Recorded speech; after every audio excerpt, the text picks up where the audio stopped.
Monsieur le conseiller régional, le délai d'envoi est le même que celui qui est appliqué depuis au moins 2002, comme les services de la région l'ont observé et l'ont contrôlé. Quant au rapport, il se suffit à lui-même. La convocation se suffit à elle-même, comme nous l'avons fait le 9 juillet dernier pour remplacer Jean Grelier et Catherine Quéret, où la convocation était libellée exactement dans les mêmes thèmes. Il s'agit de la composition de la commission permanente dont je vais vous donner lecture. Et en application de l'article 4133.5 du Code général des collectivités territoriales, une fois que le délai de délibération aura été ouvert, il y aura un délai d'1 heure qui sera ouvert pour le dépôt des candidatures. Et ensuite, nous procéderons aux délibérations de la commission permanente et, dans une heure suivante, nous adopterons la nouvelle composition de la commission permanente. Donc, si vous le voulez bien, oui, attendez, on a commencé le premier point de l'ordre du jour, donc je vous donnerai ensuite, parce que vous êtes un fin juriste, toutes les suites que vous voudrez donner, mais conformément aux pratiques et aux délais de délibération et de convocation tels qu'elles ont toujours été observées. Oui, ne soyez pas spécieux.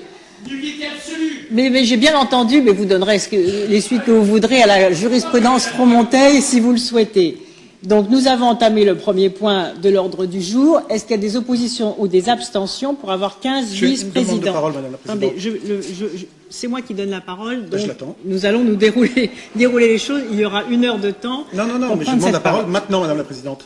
Eh bien, pour l'instant, nous passons au vote sur la 15e. J'ai demandé avant que le vote soit engagé, Madame la Présidente.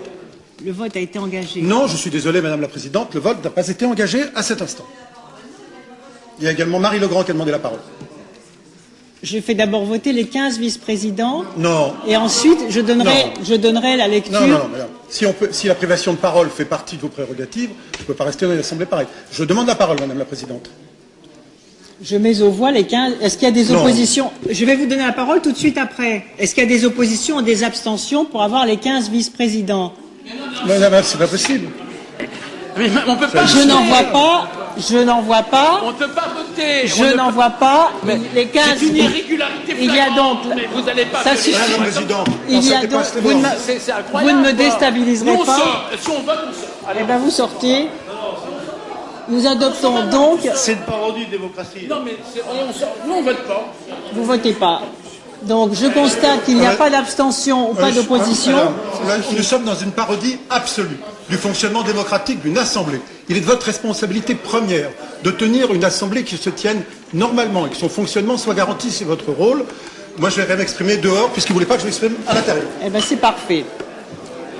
Nous adoptons donc la 15e vice-présidence. Je donne lecture de la proposition de commission permanente avec l'ouverture d'un délai d'1 heure. Premier vice-président Jean-François Fountaine, deuxième vice-président Bernard Grasset, troisième vice-président